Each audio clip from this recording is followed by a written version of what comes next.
সকালবেলা নিজেদের ছাদ বাগানে এসে এমন কিউট কিউট ফুল ছিঁড়ার মজাই আলাদা। আমার এই ভিডিওটা আজকে সকালেই শুট করা।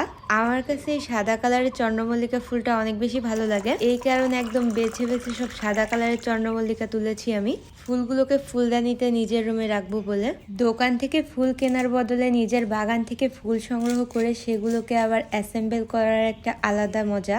এটা শুধুমাত্র যাদের বাসায় বাগান আছে ঠিক তারাই বুঝতে পারবে। শীতের সিজনে আমার ধরতে গেলে প্রিয় ফুল এই সাদা কালারের চন্দ্রমল্লিকাটাই। বাকি যে কালারগুলো আছে যেমন মেজেন্টা, ইয়েলো, ওইগুলো আমার অনেক বেশি ভালো লাগে, কিন্তু হোয়াইট যেহেতু আমার ফেভারিট কালার, এই কারণে এই কালারের ফুলের প্রতি একটা আলাদাই টান আছে। আর এই ফুলগুলোকে কিন্তু ফুলদানিতে রাখলে অনেক দিন বাঁচে। এই ফুল ফুলদানিতে রাখার একটা প্লাস পয়েন্ট হচ্ছে এটা সহজে মারা যায় না। আর যেই পাত্রে এটা রাখা হবে সেই পানির মধ্যে যদি হালকা চিনি মেশানো হয় তাহলে কিন্তু এটার স্থায়িত্ব আরো বেশি হয় আর ফুলগুলো অনেক দিন সতেজ থাকে। আপনারাও যদি এভাবে ফুলদানিতে ফুল ভিজিয়ে রাখতে চান তাহলে কিন্তু এই চিনির পানির ট্রিক্সটা ফলো করতে পারেন।